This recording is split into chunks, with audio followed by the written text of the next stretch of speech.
Hola amigos, welcome back. We're going to continue reading from Magic Treehouse numero 11, Lions at Lunchtime by Mary Pope Osborne.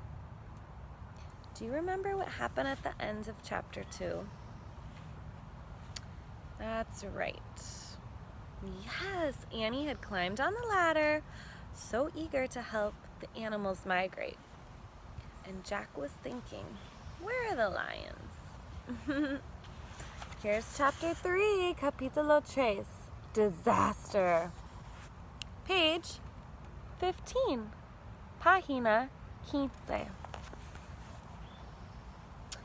Come on, Jack, Annie called. She was almost to the river. Just a minute, he shouted. He wanted to study the giraffes and zebras. He pulled out the Africa book and found a picture of giraffes. He read, "The giraffe is the tallest animal in the world. Its legs alone can be 6 feet tall, and its hooves can be big as dinner plates. The giraffe has a very powerful kick, which makes it dangerous to attack. For this reason, lions tend to avoid giraffes." Jack pulled out his notebook and wrote, "Notes on Africa. Lions avoid giraffes." Do you see that? His handwriting? He turned the page and read more. Zebras live in family groups, as no two zebras have exactly the same pattern of stripes. Every baby zebra must learn its own mother's pattern. How interesting. Jack studied the zebras, trying to see their different patterns. But in this hazy afternoon light, all the stripes made him dizzy. He blinked to clear his head, then read more. Zebras are the first to cross the river because they eat the coarsest grass. After they've thinned down the top layer, the wildebeests arrive and eat the next layer. They prepare the grass for the gazelles who come last. Wow, thought Jack. Each animal depends on the one that goes before. He wrote, "Animals all connected." You see it? Animals all connected. Jack heard Annie shouting from the river, "Jump, beast, jump! You can do it! Don't be afraid! Come on!"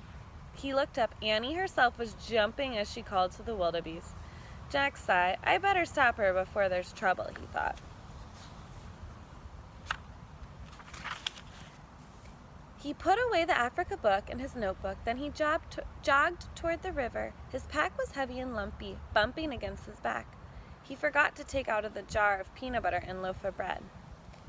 But Jack decided to leave them at the treehouse. He turned to go back. But just then, Annie's shouting stopped. Jack looked at the river. She had vanished. "Annie," he called. No answer. Where was she? "Annie!" Jack shouted. She had completely disappeared. "Oh," said Jack. Their trip had barely begun and already disaster had struck.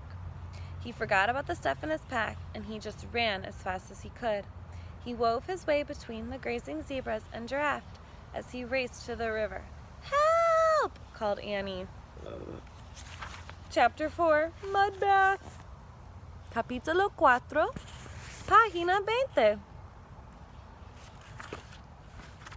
Jack looked over the edge of the riverbank. Annie had fallen into a pool of mud near the water. The thick black mud was up to her chest. "I slipped," she said, "and it feels like quicksand."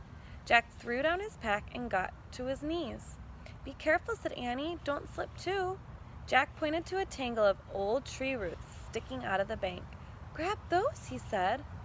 Annie reached for the roots. "Too far," she said, breathing hard. "I'm sinking." She was sinking. The mud was up to her neck. "Hold on!" Jack looked around wildly. He saw a fallen tree branch near the bank. He raced to it, picked it up, and carried it back to Annie. Only her head and arms stuck out of the mud now. Jack held out the branch. Annie grabbed it. "Hold tight," said Jack. "I'll drag you over to the roots." He started pulling on the branch. "I'm still sinking," Annie wailed. The mud was up to her chin. "Come on," said Jack. "You can do it. I know you can. Try, try." Just then, Jack heard a splash. He looked up on the other side of the wild river. A wildebeest had jumped into the water. Another jumped, then another. They were heading right towards Jack and Annie. "Hold on tight," said Jack. He pulled on the stick again. Annie moved only a tiny bit. "Hey, Jack, on the moon, it felt like I weighed 10 pounds, said Annie. "And in this mud, I feel like I weigh a ton." "Concentrate, Annie," said Jack, trying not to slip down the bank. "I am." The lead wildebeest was halfway across, swimming toward them. Many more wildebeests were jumping into the water. "It's now or never," said Jack. He took a tiny breath. He pulled really hard. Just then a shadow passed over them. Jack looked up.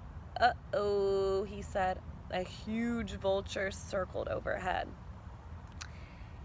"It thinks you're near the end," said Jack. "Ah, get out of here," Annie shouted at the vulture. "I'm fine." In a burst of fury, she let go of the branch. She lunged for the roots. She grabbed them.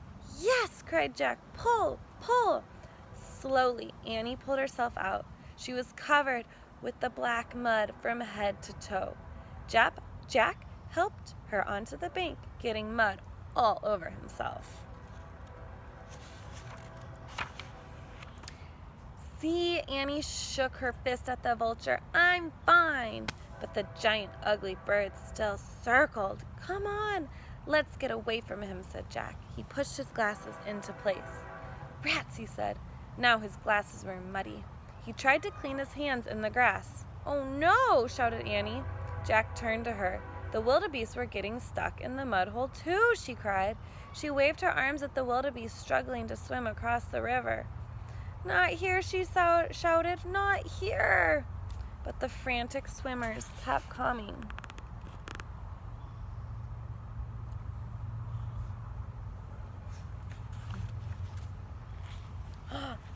And that's the end of chapter 4.